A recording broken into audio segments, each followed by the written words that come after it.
Hi there, and welcome to another episode of Ask Deb, where I answer your parenting questions and concerns. So let's get right into it. So this email comes from Natalie, who's mom to Jack, who's 11 years old, and she says, Jack is such a lovely boy at home, but he seems desperate to fit in with his friends. If they tease someone, he joins in. If they suddenly like something, he likes it too. I'm worried he's losing himself just to be accepted. How do I help him have the confidence to be himself? So, this is a tough one because I know it happens with loads of children because, belonging is one of our strongest human emotions. And so, for children, they often choose acceptance over authenticity because it's so important for them to feel like they're accepted and that they belong, that they will almost like become chameleons. You sometimes see children that they behave differently with different groups of children as well because they want to fit in, and so they will just mold themselves accordingly. Now, in all honesty, this is something that adults do as well. We still do it. We want to fit in with our new families or we want to fit in with a group of friends. And it just feels uncomfortable to feel rejected or to feel that we're not being accepted or not being, if we can't belong. And it's often a case of because it's a safety thing. Children feel safer being accepted and belonging than being themselves. And it's a hard one. It really is a hard one because you find that most people like myself and even in my age group where now, you hit the menopause or you hit midlife and suddenly you're going, oh, I'm so done with being somebody else. I want to be myself. But then it's about unlearning and um, all those all the damage that was done by being somebody else and not being yourself. So the most important thing here is for you to teach your child confidence. So the only way you're going to get them to understand that belonging doesn't necessarily mean that they have to change themselves, that they can be confidently themselves, show up as themselves, and that they will find their tribe. You know, tell them that they can test groups out and tell them how important it is to be themselves because when you yourself, that in itself gives you incredible confidence, and that in itself helps you to stand out. Now, here's the thing with kids, right? They don't really want to stand out. A lot of kids would rather kind of stay under the radar and be part of the gang and be part of the group. But if you explain it to them that when they're growing up and when they are starting to work and when they are looking for a mate or whatever the case may be, that being themselves is more important than trying to be somebody else. The most important way that you can help your child with this is to develop their confidence within themselves of who they are and what they stand for. Because if your child does not have a strong sense of self, they are going to bend with the wind. They're just going to go with whichever way feels the easiest and the safest. Now, how you develop a strong sense of self is that you comment on their uniqueness. You comment on their values. Take the time to look at what they're doing. Um, Say, for instance, they're really good at building Lego. And you can see that, wow, they've got that critical thinking, or you can almost see like engineering qualities or artistic qualities or dance qualities, all of those things that they're naturally good at. Comment on it and praise them for it. And then tell them that that's what makes them so unique and so uniquely themselves. So you want them to develop this sense of self that goes, you know what, it's cool for me to be this person. This is great because when they have that great sense of self and they've got that great confidence within themselves and they feel amazing about who they are, you're going to find that they will step out in the world and feel good. They'll feel good about who they are and they will naturally draw people to themselves and they won't want to be anybody else. So it's the most important thing for you is to help them with their confidence at home. and keep stressing to them that that's the importance of growing up, to be true to themselves, not to try and fit in with everybody, but to find their own clan, to find their own tribe, because there will always be other people that are similar, that are like them. And that's the people that they want to seek out and be friends with, because the importance of being authentic is that you grow up to be an adult that then doesn't have to try and reinvent themselves when they get to midlife or menopause or whatever the case may be, um, but that they always know that who they are is amazing and brilliant and unique. And you want them to be that for the rest of their lives and to grow on that, because we all know, for those of us who didn't have a strong sense of self, we take years and years and years to get back to being our true self because we were so desperate to fit in. And yes, I'm speaking on behalf of myself and a lot of other clients. Okay, I hope that answers your question.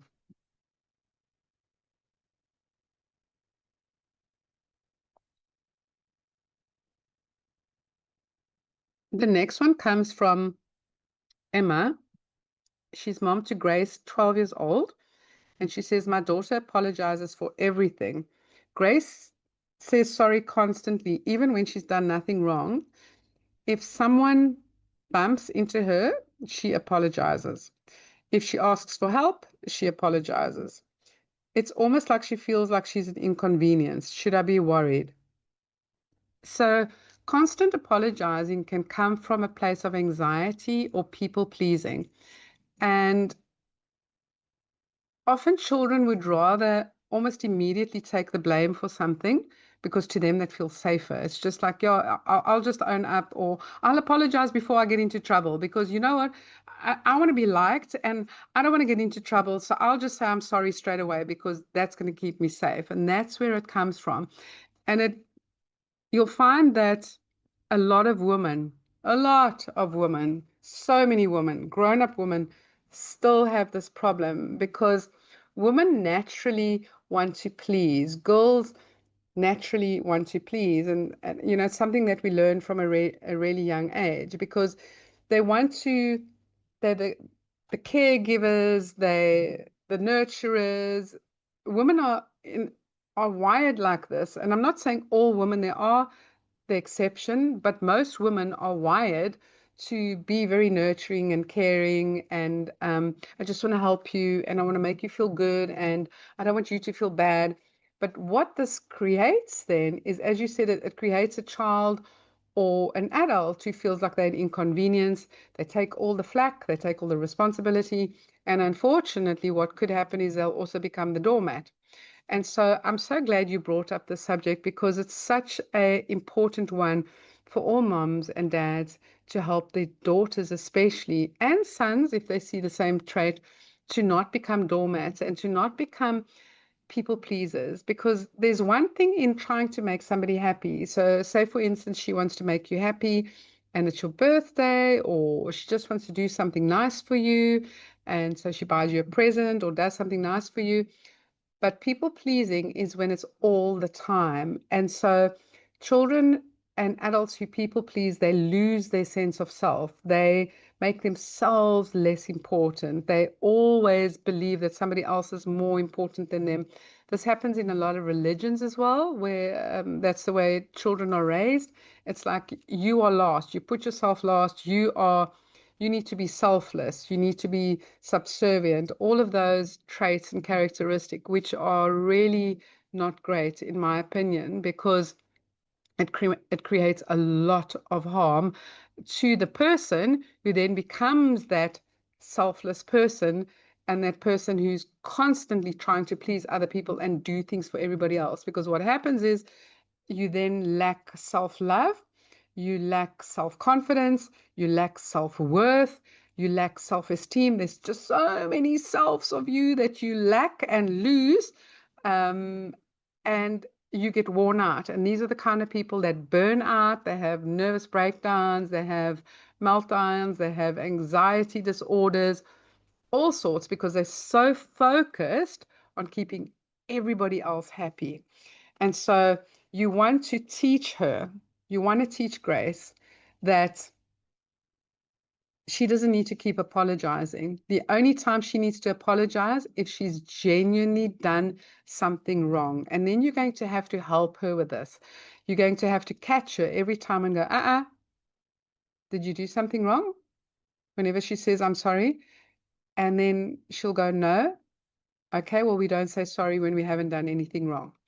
Now, there's nothing wrong with saying sorry. I always say that saying sorry is a strength, but when you've done something wrong, when you've hurt somebody's feelings, when you have alienated somebody, when you have done something bad, when you've called, whatever, it's very important for children and adults to own that and apologize for that, but not to say sorry just for the sake of it. So you're just going to have to constantly catch her up, and then eventually she'll become aware of it. She'll become more self-aware, and she'll learn that she keeps apologizing. And explain to her the reasons, like I have just explained to you.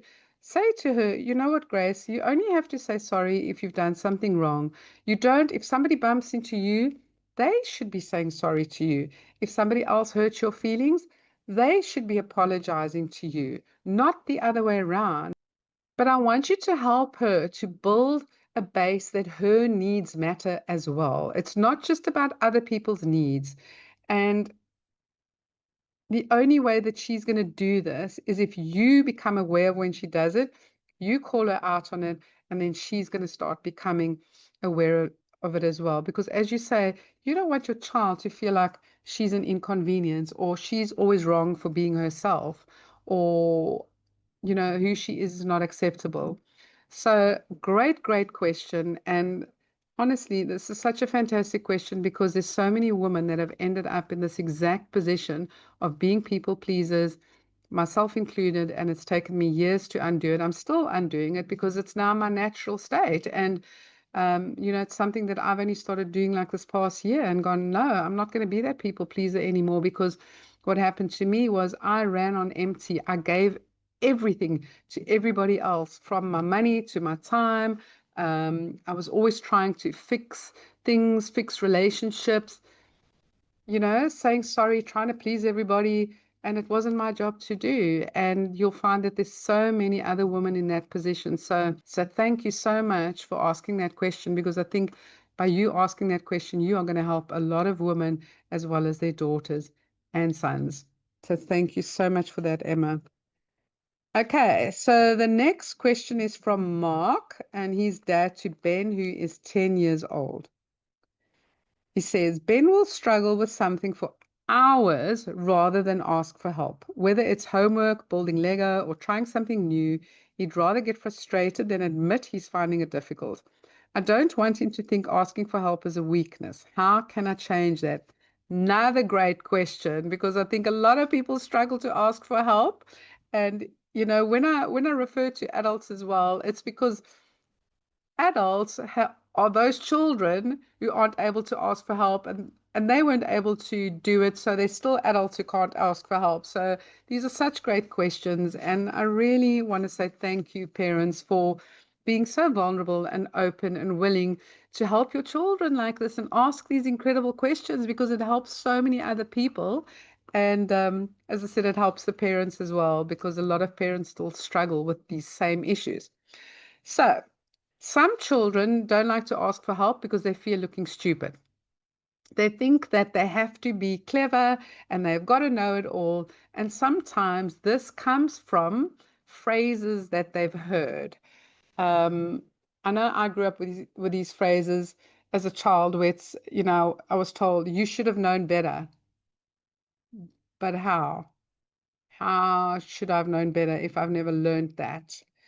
And I think often what happens, and sometimes it's teachers that say it, sometimes it's parents, it's grandparents, you should have known better, or you should know by now how to do this, or they might hear from another teenager, oh, you, or another child, oh, you're just dumb, or you're a dumbass, or whatever. Because, people are mean. People are mean. So sometimes they hear these mean things at school, and sometimes it's just an unaware parent or teacher that has said something. Because the thing with children is they take it very literally. Whatever you say, they take really literally. So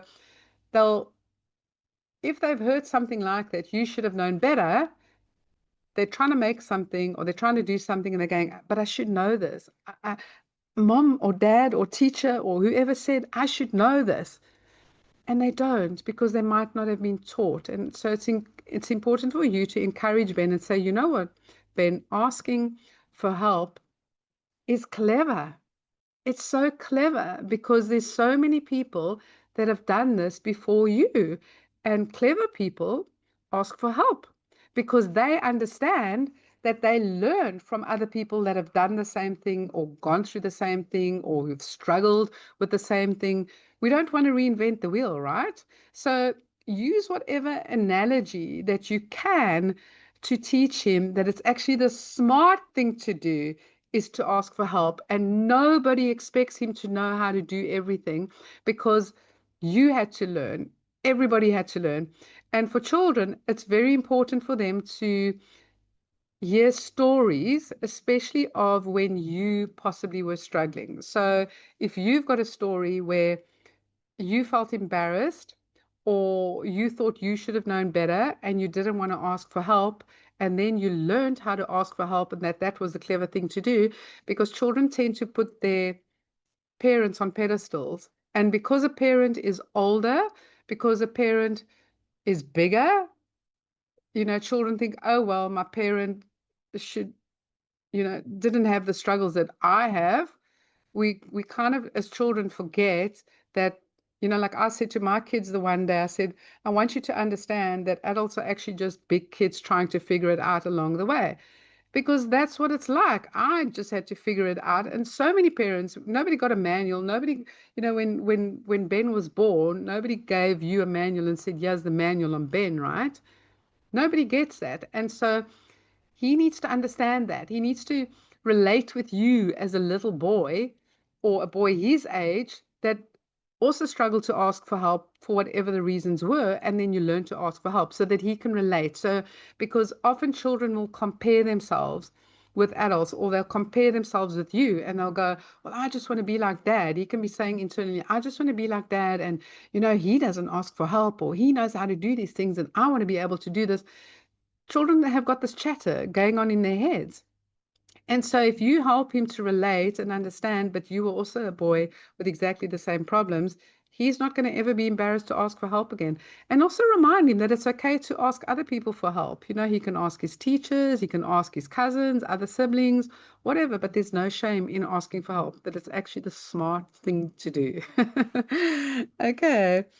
Um, Right. Well, that's it for today. No more questions. So if you have got a burning question, or you need help with anything that you're struggling with, or that's keeping you awake at night, you don't have to feel alone in parenting. Parenting is the hardest job in the world.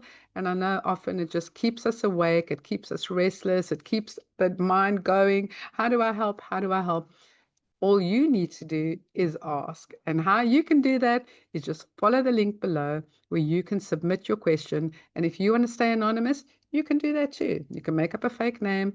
So submit your question, ask for help. And if I don't know what the answer is, I will go and find out for you. Take care, and I'll see you in the next episode of Ask Deb. Bye for now.